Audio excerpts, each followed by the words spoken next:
Have you ever felt totally frozen when someone asks you a simple question in English? Oh, definitely. Like your brain just stops working right in the middle of a sentence. Exactly, that moment where you know the word, but it just won't come out. It's the worst feeling, especially if you've studied English for years. That freezing feeling is what we want to solve today. We are going to give you some specific, practical tools for boosting your confidence. Hi, everyone. I'm Mia. And I'm Leo. Welcome to the English Blend. Today, we're diving into a powerful self-practice technique called mirror practice. It sounds silly, maybe, but it's incredibly effective for fluency. We promise it works. We'll show you exactly how to do it. We'll also talk about why you stop speaking sometimes and how to push past that fear. Exactly. So grab your coffee and let's get started. Our main theme today is focusing on communication over perfection. This is huge. Most learners prioritize accuracy over fluency. Let's define that quickly, Leo. What is the difference between fluency and accuracy? Accuracy, simply put, is about correctness. Are your grammar structures perfect? Is your vocabulary choice 100% correct? It's the textbook definition of good English. Fluency, on the other hand, is about flow and ease of speaking. It's about being able to maintain a conversation. Fluency is about getting your message across. You might make small grammar mistakes, but if the listener understands you, you are fluent. Think about native speakers. We make mistakes all the time. We use slang, we change tenses halfway through a sentence sometimes.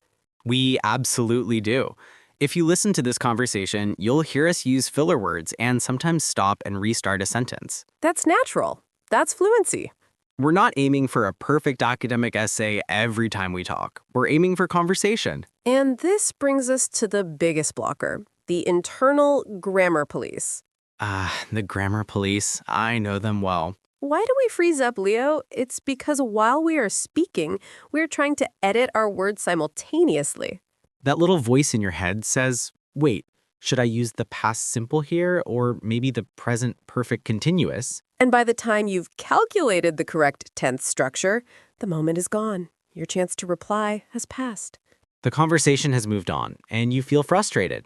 It's the classic battle between the educated brain and the conversational brain. You know the rules theoretically, but your mouth doesn't have the practice to apply them quickly. That delay is a fluency killer. We need to focus on speaking quickly, not perfectly. If your goal is communication and you get your point across, that is a massive success. Let's pause there and highlight that phrase, to get your point across. That is a highly useful phrase. To get your point across simply means to convey your message successfully to the listener. Example, I might say, yesterday I go to the store and bought new shoes. Grammatically, go is wrong. It should be went. But did you understand me? Yes. So I successfully got my point across. Perfect. Focus on that success. Don't worry about the slight grammar error. If you worry about the small error, you might hit a wall. Oh, that's our second useful phrase, to hit a wall. When you hit a wall, it means you suddenly stop progressing or you encounter a major mental block. In our context, it means you start speaking and suddenly, boom, your brain stops. You hit a mental wall. This happens when we try to translate word for word from our native language. We've all done it. You're in a conversation and suddenly you have to translate a complex, abstract idea and you freeze.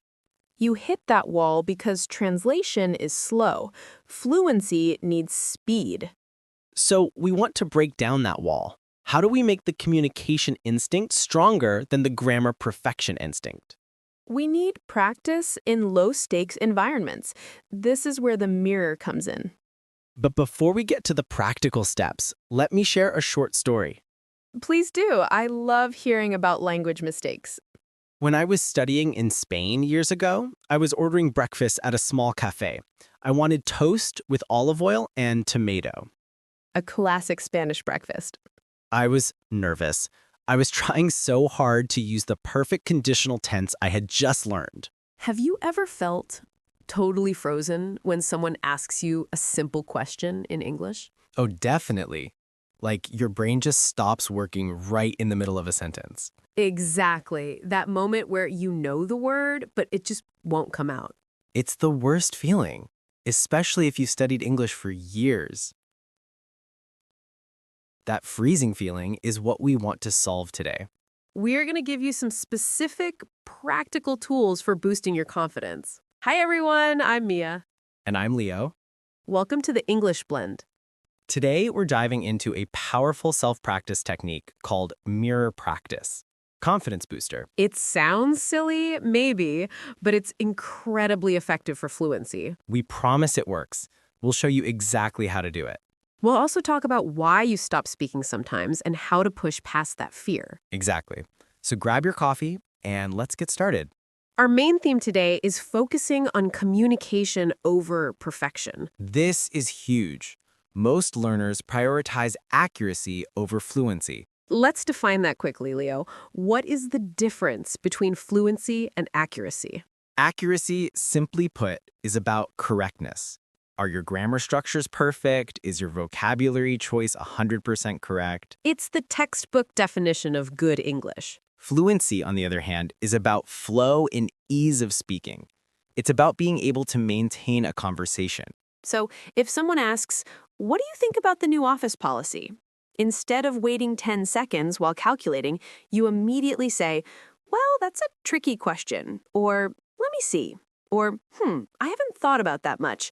You are buying time using a chunk. You are not silent. Silence is the fluency killer. By forcing yourself to speak within 3 seconds, you train your brain to prioritize flow over perfection. It takes away the time you need to activate the grammar police. They can't write a ticket in 3 seconds.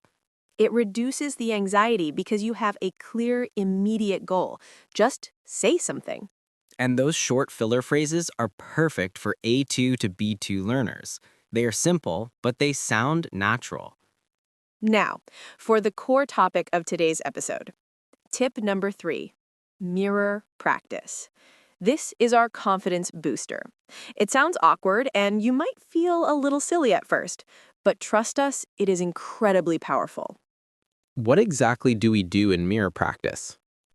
Stand in front of a mirror and talk to yourself. Wait, you mean just talk? Yes, but with structure. Start by having a simple 2-minute conversation with your reflection. So I ask myself, how was your day? And you answer, "It was busy. I had to finish a report for work." The key difference here is that you are seeing yourself speak. When you look in the mirror, you practice making eye contact. You practice your facial expressions and gestures. English communication isn't just words, it's body language and confidence. When you speak to a reflection, you simulate the pressure of a real conversation, but without the judgment. There is no one there to correct you, so you can focus 100% on keeping the flow going. And you can hear yourself. Hearing your own voice is essential for self-correction later. Try this. Pick a topic you know well, like your favorite hobby or describing your route to work. Speak for 2 minutes straight, focusing only on not stopping. It doesn't matter if you repeat a word or misuse a tense. The goal is sustained communication. The mirror holds you accountable. And once you feel comfortable with simple topics, try repeating something you heard, like a short news clip or a line from a movie. Copy the intonation and the speed. Use the mirror to check your pronunciation. We have 2 more bonus tips, Leo. Let's hear them. Tip number 4, don't self-correct in real time. Oh, this is a mistake many advanced learners make. They stop themselves mid-sentence. If you realize you said, "she go to the shop" instead of "she went to the shop," do not stop and restart. Keep going. The conversation flow is more important than that single mistake.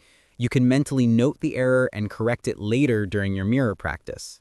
Your mental notepad is for after the conversation, not during. Prioritize the moment. Tip number 5, describe your immediate environment. This is a great, easy fluency exercise. Look around right now. I see a microphone, a glass of water, and a stack of books.